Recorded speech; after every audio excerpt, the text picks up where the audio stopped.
உணவுக்கான நேரம், ஓய்வுக்கான நேரம், விளையாட்டுக்கான நேரம், நேரத்தை பகுத்து கொண்டு நேரத்தை கரெக்டா கடைபிடிக்க பழகுங்கள். இரவில் வெகு நேரம் வரைக்கும் எதுக்கு விழிச்சிருக்கணும்? நிறைய பேர் அதிகாலை எழும்ப முடியல, ராத்திரி படுக்க 1 மணி 2 மணின்றாங்க. அவ்வளவு நேரம் என்ன பண்றீங்க? நேரத்தை பிரயோஜனப்படுத்திக் கொள்ளுங்க. சும்மா நேரத்தை வீணாக்கிறபடி சீக்கிரமா படுக்க போனா அதிகாலையில் எழுப்பி ஜெபிக்க முடியும், துதிக்க முடியும்.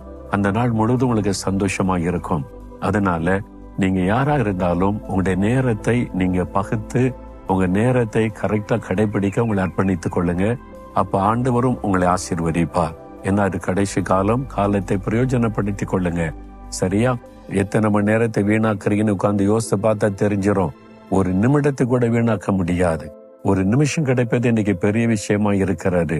அதனால ரொம்ப கவனமா உங்களுடைய நேரத்தை செலவு பண்ணுகிற காரியத்தை குறித்து ஜெபித்து நிதானமாய் தீர்மானம் பண்ணி கரெக்டா ஃபாலோ பண்ணுங்க. கர்த்தர்